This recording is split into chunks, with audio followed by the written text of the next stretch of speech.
Rasulullah masih berada dalam kandungan ibunya. Oleh karena itu Aminah mengirim berita. Jadi beliau tinggal terpisah dari Abdul Muthalib. Dikirimnya berita kepada Abdul Muthalib. Abdul Muthalib pun datang, kemudian membawa Rasulullah, mengambil Rasulullah dan membawanya ke dalam Ka'bah, memasukkannya ke dalam Ka'bah. Dan suatu tradisi bagi masyarakat Arab pada saat itu, jika mereka mendapatkan satu berkah, merasa gembira, maka dibawanya masuk ke dalam Ka'bah. Dan Nabi pun diberi nama oleh kakeknya Muhammad. Dan nama Muhammad ini sesuatu yang baru, belum pernah dipakai, belum menjadi tradisi pada saat itu. Jadi bisa dikatakan Muhammad adalah Rasulullah yang pertama memakai nama Muhammad ini di kalangan orang-orang Arab pada saat itu. Nama Muhammad itu sendiri berasal dari akar kata alhamdu, pujian. Kemudian bisa mereka pakai Muhammad, kemudian Ahmad. Abdul Muthalib sendiri memberikan nama yang baik ini, nama yang bagus ini, karena beliau memang merindukan, menunggu-nunggu kelahiran cucunya yang sangat disayangi. Karena ayahnya Abdullah adalah anak yang paling disayangi pula oleh Abdul Muthalib. Pada saat itu beliau adalah anaknya yang terkecil yang paling disayanginya, yaitu Abdullah. Karena itu begitu Rasulullah lahir, maka beliau sangat gembira dan memberikan nama yang baik ini untuk Muhammad sallallahu alaihi wasallam, Rasul. Wa khatanahu yawma sabi'ihi kama kana al-'arabu yaf'alun. Wa waradat riwayat la tathbut annahu wulida makhtunan.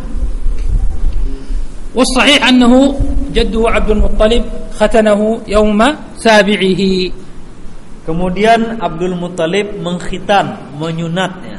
Rasulullah disunat atau dikhitan oleh kakeknya pada hari ke-7. Bukan pada tahun ke-7, tapi hari ke-7. 7 hari sudah dikhitan. Nah, karena memang seperti itu tradisi yang berlaku pada masyarakat Arab. Ya, begitu hatal anam. Sampai sekarang ya, sampai sekarang kebiasaan ini masih berlaku. Hari ke-7 sudah dikhitan, termasuk Rasulullah. Ada pula riwayat lain mengatakan bahwa Rasulullah itu dilahirkan sudah dalam keadaan terkhitan. Tapi hadis ini tidak ada yang sahih. Riwayat atau hadis yang mengatakan seperti itu tidak ada yang kuat, tidak ada yang sahih. Wa awwalu man arda'athu ba'da ummihi ثويبة مولاة أبي لهب، يعني جارية أبي لهب، ثويبة اسمها، أرضعت النبي صلى الله عليه وسلم. Kemudian orang yang pertama atau wanita yang pertama kali menyusui Rasulullah setelah ibunya adalah Thuwaibah. Itu wanita yang pertama menyusui Rasulullah setelah ibu beliau, seorang budak namanya Thuwaibah. Thuwaibah ini adalah budak Abu Lahab. وأيضا أرضعت حمزة. ثويبة أرضعت حمزة، فأصبح حمزة عم النبي صلى الله عليه وسلم وأخوه من الرضاعة. Kemudian Thuwaibah ini pun menyusui, sebelumnya menyusui Hamzah. Hamzah paman Nabi. Jadi Hamzah itu adalah paman Nabi, kemudian juga saudara sepersusuan. ولذلك يعني هذا أيضا لما قتل حمزة في أحد كان عنده بنت شابة، فعلي بن أبي طالب رضي الله عنه قال للنبي عليه الصلاة والسلام تزوجها، أبوها مات حمزة بنت عمك هي، تزوجها. فقال النبي عليه الصلاة والسلام أما إنه أخي من الرضاعة لا يصلح يعني أتزوج بنته، لأنه أيضا أخوه من الرضاعة حمزة، أصبح بنت أخوه أيضا، بنت عمه وبنت أخوه في نفس الوقت. Jadi oleh karena itu setelah artinya pada perjalanan sejarah berikutnya setelah Rasulullah dan Hamzah dewasa kemudian masuk Islam, pada saat Hamzah terbunuh di perang Uhud, Hamzah sudah memiliki seorang putri, sudah remaja, maka Ali bin Abi Thalib menyarankan kepada Rasulullah untuk menikahi putri Hamzah ini. Ayahnya sudah meninggal, selain itu juga anak paman, bukan anak saudara ya, anak paman itu sebenarnya kan boleh dinikahi. Akan tetapi Rasulullah mengatakan Hamzah itu bukan hanya sekedar paman beliau, tetapi juga saudara sesusuan. Maka hukum anaknya sama dengan hukum anak Rasulullah sallallahu alaihi wasallam. بعد الولادة جاء وقت الرضاعة، والعرب كان من عادتهم أنهم يرسلون أطفالهم إلى البادية ليرضعوا ويتعلموا اللغة السليمة القوية ويشربوا من الألبان، لأن في البادية دائما الجو صحي يكون والطعام صحي، فكانوا يرسلون أولادهم الصغار مع المرضعات يعطونهم أجرا لكي يرضعوا لهم أطفالهم ويتربى هناك على الرعي وعلى الأمور التي تجعل منه رجلا قويا. Setelah itu Rasulullah sallallahu alaihi wasallam dikirim ke perkampungan untuk disusui, masa persusuan. Tradisi pada saat itu ketika anak-anak dilahirkan, mereka dicarikan ibu susu, kemudian dibawa ke perkampungan tempat ibu susunya ini, dengan tujuan supaya anak ini tumbuh dan besar di perkampungan, di mana udaranya diyakini masih lebih alami, lebih segar, sehingga makanannya pun dianggap lebih sehat, kemudian susu yang diminumnya pun lebih sehat. Jadi diharapkan dengan cara atau metode seperti itu anak ini tumbuh dalam keadaan sehat. Kemudian bahasanya juga menjadi bagus, karena bahasa Arab yang bagus pada saat itu yaitu bahasa perkampungan. فجاء النساء من البادية جئنا إلى مكة لتبحث عمل تريد مال يعني، فلما جاء النساء من البادية جاءت معهم امرأة اسمها حليمة السعدية، وكانت حليمة السعدية امرأة فقيرة وليس عندهم مال، فجاءت وحتى ما عندها حليب كثير، عندها طفل صغير ابنها، لكن من شدة الفقر والجوع ما عندها قوة وما عندها صحة وليس عندها حليب كثير، فجاءت وركبت على حمار حتى حمارها ضعيف يمشي قليلا فسبقتها النساء إلى مكة، فجاءت النساء إلى مكة يبحثون عن الأطفال الصغار ليرضعونهم، فكل امرأة يعرض عليها محمد وتعرف أنه يتيم لا تريده، من سيعطيها مال؟ هذا يتيم، من سيعطيها مال؟ فيتركونه ويأخذون أولاد الأغنياء وأولاد الآخرين. Nah, pada saat itu datanglah serombongan wanita dari perkampungan. Wanita-wanita ini datang, di antara mereka ada Halimah As-Sa'diyah. Mereka datang dari perkampungan Bani Sa'ad. Nah, Halimah ada di antara mereka. Halimah ini seorang wanita yang miskin, sangat miskin, bahkan karena miskinnya sebenarnya susunya pun tidak cukup amat. Anaknya pun masih kekurangan nyusu. Kenapa? Karena tidak banyak susunya, sebab dia miskin, kurang makanan, pasokannya kurang, sehingga susunya tidak mencukupi.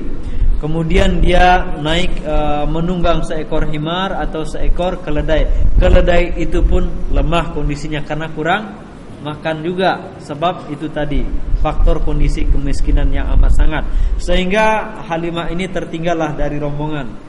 Yang lain sudah dahulu. Mereka semua wanita-wanita yang dahulu ini, mereka sempat ditawari untuk menyusui Nabi Muhammad sallallahu alaihi wasallam, tetapi mereka semua menolak, sebab mereka tahu Nabi Muhammad ini anak yatim. Mereka kan menyusui itu dengan harapan diberi imbalan, diberi upah. Nah, kalau anak yatim, siapa yang nanti yang memberi nafkahnya, siapa yang memberi upahnya? Mereka menolak mencari anak-anak orang kaya atau orang-orang minimal masih adalah ayahnya, sehingga bisa diharapkan gaji yang besar.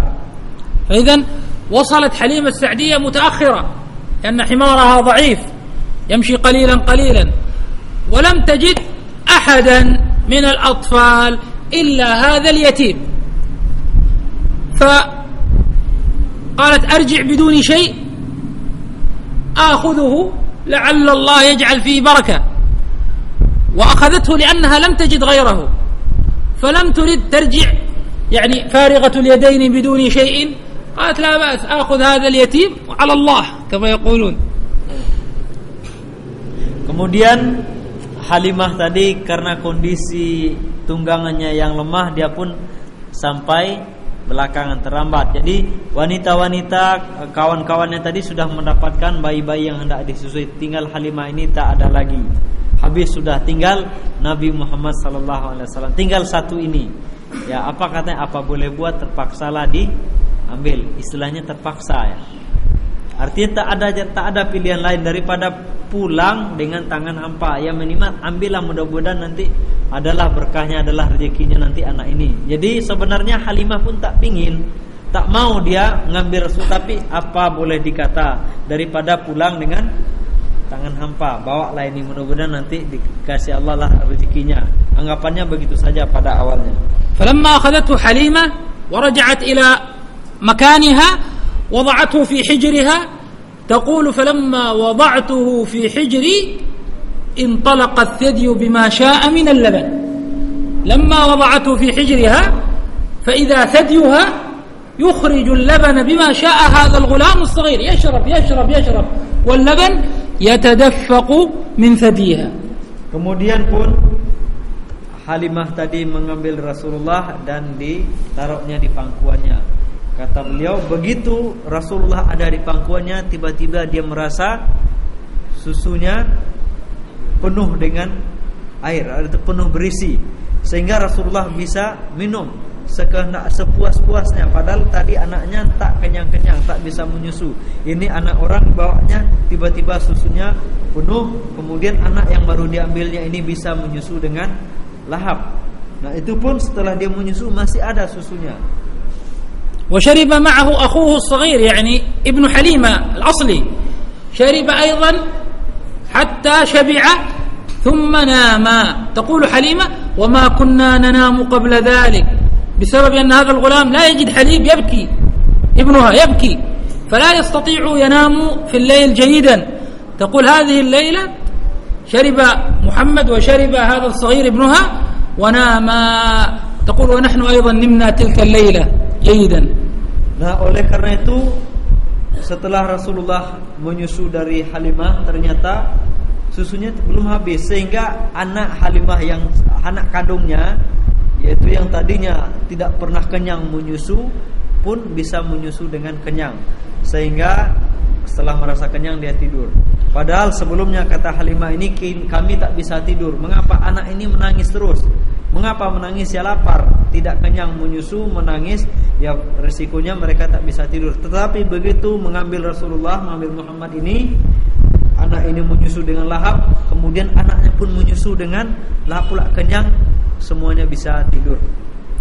ثم ركبت الحمار حتى ترجع إلى قريتها، فلما ركبت الحمار فإذا هي تسرع حتى أنها تسبق صاحباتها، فقالوا لها يا حليمة هذا الحمار الذي جئت به معنا نفس الحمار الذي جئت به معنا، ويحك أربعي علينا يعني مهلا مهلا امشي.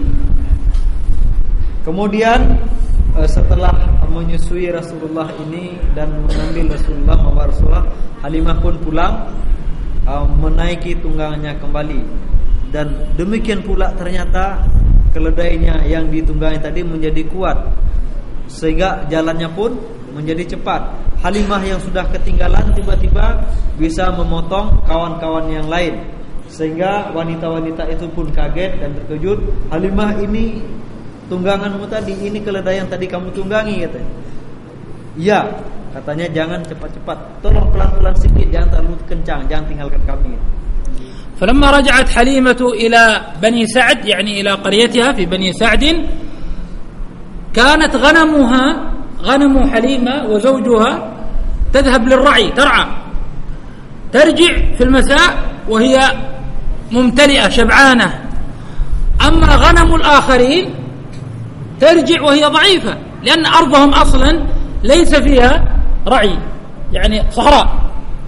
فكانت غنم حليمة وزوجها ترجع وهي مبتلئة بالحليب وشبعانة وريانة، وغنم الآخرين ترجع وهي ضعيفة. فيقول الآخرون يقولون لأبنائهم ويحكم اذهبوا إلى المكان الذي تذهب فيه غنم حليمة السعدية، ارعوا معهم يعني حتى تشبع هذا الغنم، وما عرفوا أن هذا بركة من الله عز وجل. Kemudian setelah sampai di kampung halamannya, di pedalaman tadi, sebagaimana sudah dimaklumi bahwa mereka memiliki gembala-gembalaan. Ini salah satu kehidupan mereka. Maka Halimah pun sebagaimana biasa keluarganya menggiring gembala-gembala mereka untuk mencari rumput-rumput untuk dimakan. Nah, sama dengan orang-orang lain di kampung mereka. Akan tetapi pada sore harinya kambing-kambing gembalaan keluarga Halimah ini ternyata pulang dalam keadaan kenyang, gemuk-gemuk. Sementara tetangga-tetangganya atau orang-orang kampungnya, gembalaan mereka tidak seperti itu, belum cukup makannya. Sehingga mereka pun berkata kepada anak-anak mereka, coba kalian ikuti kambing-kambing Halimah itu, di mana mereka gembalakan, ke sana pula bawa kambing kalian. Padahal yang didapatkan oleh kambing-kambing Halimah itu adalah berkah dari Allah Subhanahu wa taala. فنشأ وتربى عليه الصلاة والسلام في بني سعد حتى أكمل سنتين. تقول حليمة السعدية: فلم نزل نتعرف من الله الزيادة والخير، كل يوم زيادة وكل يوم خير، في هذه السنتين التي محمد عليه الصلاة والسلام معهم فيها في بني سعد. وكان عادة العرب يبقى سنتين للرضاعة ثم يرجع إلى أهله. فلما انتهت السنتين رجعت حليمة إلى مكة إلى آمنة، وطلبت منها أن يبقى محمد عندهم في بني سعد زيادة وقت آخر أيضا، لما وجدته من الخير والبركة في هذا الغلام الصغير. Kemudian Rasulullah pun mengalami atau menjalani masa-masa persusuan di perkampungan Bani Sa'ad atau di rumah Halimah As-Sa'diyah selama 2 tahun. Selama 2 tahun itu adalah masa persusuan yang normal, yang biasa pada saat itu. Maka tiba masanya Rasulullah harus dikembalikan kepada orang tuanya. Namun Halimah merasakan, sangat-sangat menyadari ketika Rasulullah ada di tengah mereka itu setiap hari selalu saja ada berkah yang diberikan oleh Allah. Bertambah-tambah terus rezeki mereka. Itu yang mereka jumpai selama 2 tahun ini. Oleh karena itu, nah setelah 2 tahun seharusnya Nabi Muhammad ini dipulangkan ke orang tuanya. Halimah kembali menjumpai Aminah, meminta agar Nabi Muhammad atau Muhammad kecil ini sallallahu alaihi wasallam tetap diizinkan berada bersama mereka. قبل أن نكمل نسأل سؤال: إلى الآن كم امرأة أرضعت النبي صلى الله عليه وسلم؟ أنت تعرف العربية، لا تجب إلا بعد الترجمة حتى يتساوى الجميع. Jadi pertanyaannya, yang mengerti bahasa Arab nggak boleh menjawab sampai selesai kita terjemahkan. Sampai cerita ini, berapa orang wanita yang sudah menyusui Rasulullah? 3. يلا هذا نعطيه، لكن بعد الترجمة. 3 نسوة. من هم؟ Siapa saja mereka itu? Ada. اصبر. من؟ آمنة أمه ثويبة مولاة أبي لهب. ثويبة حليمة السعدية. أحسنت. فوافقت آمنة أمه على أن يرجع إلى بني سعد مرة أخرى، فرجع مع حليمة السعدية وبقي 2 أيضا. إذن أصبح 4 سنوات في بني سعد، حتى حصلت قصة عجيبة غريبة جعلت حليمة السعدية تخاف وترجعه إلى مكة. Nah, kemudian seperti kita katakan tadi, Halimah As-Sa'diyah meminta kepada Aminah supaya Rasulullah ini atau Nabi Muhammad kecil ini tetap bersama dia. Tentu apa alasannya kalau dia kalau dia tentu karena melihat berkah ini. Nah, selama 2 tahun rezekinya berlimpah terus. Baiknya anak ini ada terus sama kita. Nah, alasan yang dikemukakan kepada Halimah, kepada ibundanya supaya Rasulullah ini bisa belajar bahasa Arabnya lebih bagus. Nah, karena alasan itu pula ibunda beliau Aminah mengizinkan Rasulullah kembali dibawa ke perkampungan Bani Sa'd. السؤال للنساء فقط ما هي هذه القصة التي حصلت Nah, kemudian Rasulullah pun ada ditinggal bersama Halimah As-Sa'diyah selama 2 tahun. Setelah 2 tahun kemudian tambah lagi 2 tahun sampai terjadi sebuah kejadian yang menakutkan atau sangat-sangat mencemaskan Halimah Sa'diyah ini. Terjadi 4 tahun pada usia atau setelah 4 tahun Rasulullah ada bersamanya, terjadi suatu kejadian yang sangat menakutkan atau mencemaskan Halimah. Nah, pertanyaannya, ini pertanyaan tetapi ini khusus untuk ibu-ibu. Apakah kejadian ما الذي حصل القصة للنساء untuk ibu-ibu? Apa kejadian apa yang dialami oleh Rasulullah pada usia 4 tahun itu sehingga membuat Halimah takut sekali? Untuk ibu-ibu. عندكم جواب؟ ada jawab? Ibu-ibu, apa Bu? Ada peristiwa apa?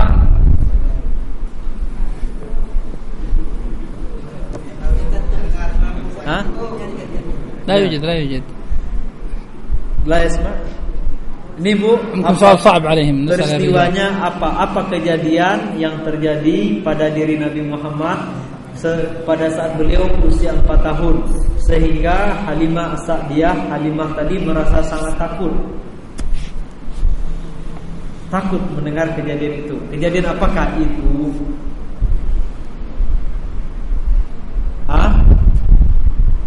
Kejadian apa Ibu? خلاص نسأل الرجال. Bapak. من؟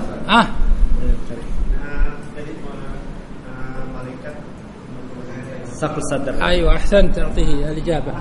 القصة التي حصلت رواها الإمام مسلم عن أنس رضي الله عنه أن رسول الله صلى الله عليه وسلم أتاه جبريل وهو يلعب مع الغلمان، يلعب مع الصغار مثله في بني سعد.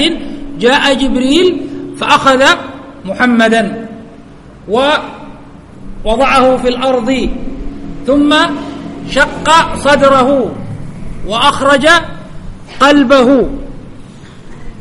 وغسله، أخذ منه شيئا علقة مثل الدم أخرجها من قلبي وقال هذا حظ الشيطان منك، نصيب الشيطان منك.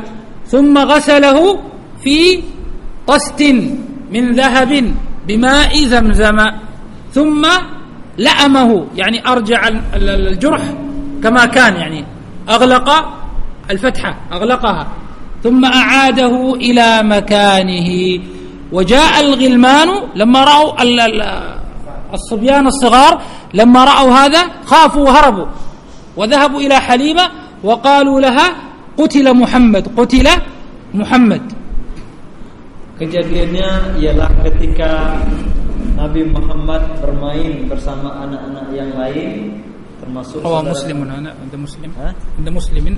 Ketika ini diriwayatkan dalam kejadiannya ini terdapat dalam kitab hadis diriwayatkan oleh Imam Muslim bahwa ketika Nabi Muhammad bermain dengan teman-teman sebayanya di kampung Bani Sa'd tadi, kemudian tiba-tiba datang dua orang laki-laki, yaitu malaikat datang 2 orang laki-laki. Nabi Muhammad ditidurkannya, diterlentangkan di atas sana, dibelahnya dadanya dibelah, kemudian dikeluarkan jantung Nabi.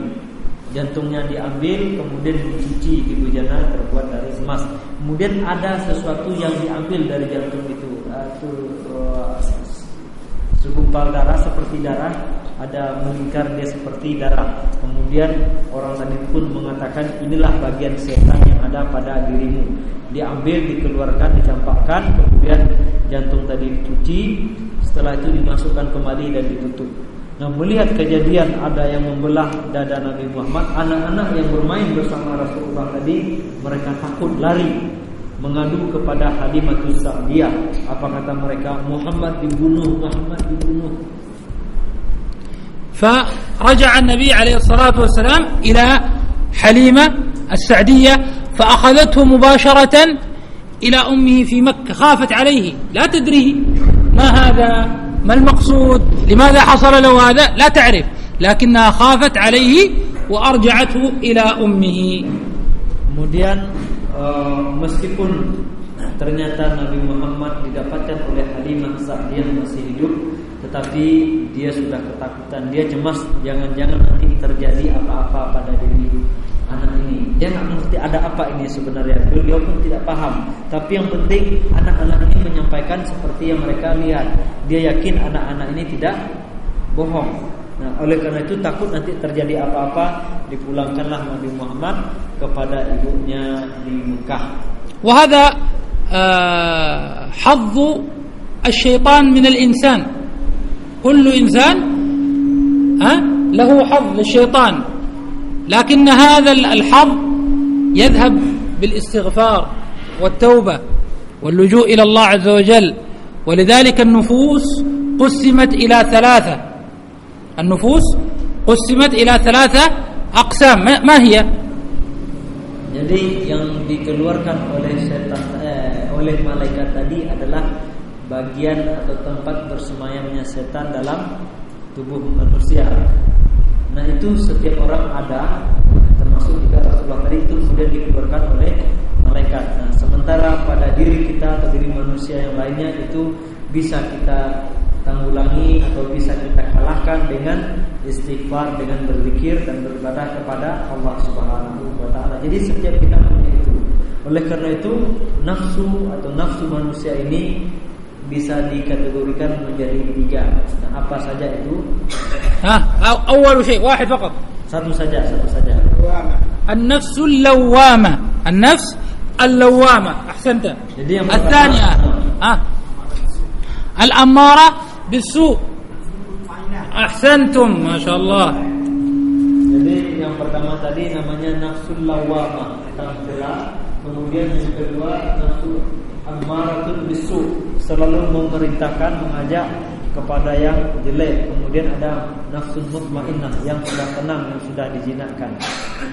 Nasallallahu an yaj'ala nufusana wa iyyakum mutmainnatan bi dzikrihi. Kita berdoa kepada Allah semoga Allah menjadikan nafsu kita semua adalah nafsu yang tenang, yang telah ditundukkan dengan ibadah dan zikir kepada Allah.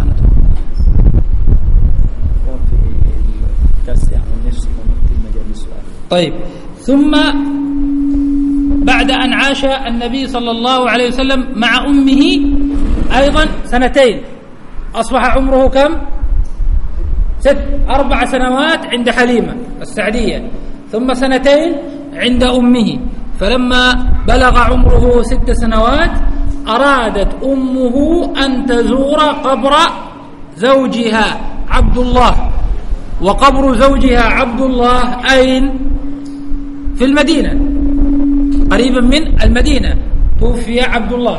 فأرادت أن تزور قبر زوجها، فأخذت ابنها محمدا وخادمتها أم أيمن بركة الحبشية وعبد المطلب، وذهبوا لزيارة قبر عبد الله. فلما كانوا في أثناء الرجوع مرضت آمنة بنت وهب أم النبي صلى الله عليه وسلم وتوفيت بالأبواء.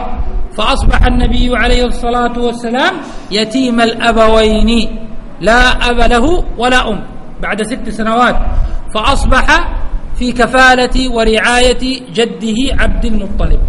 Kemudian Rasulullah sallallahu alaihi wasallam pun dipulangkan oleh Halimah kepada ibunya Aminah. Beliau tinggal bersama Aminah selama 2 tahun 2 tahun. Jadi 4 tahun bersama Halimah dan 2 tahun bersama ibunda beliau Aminah.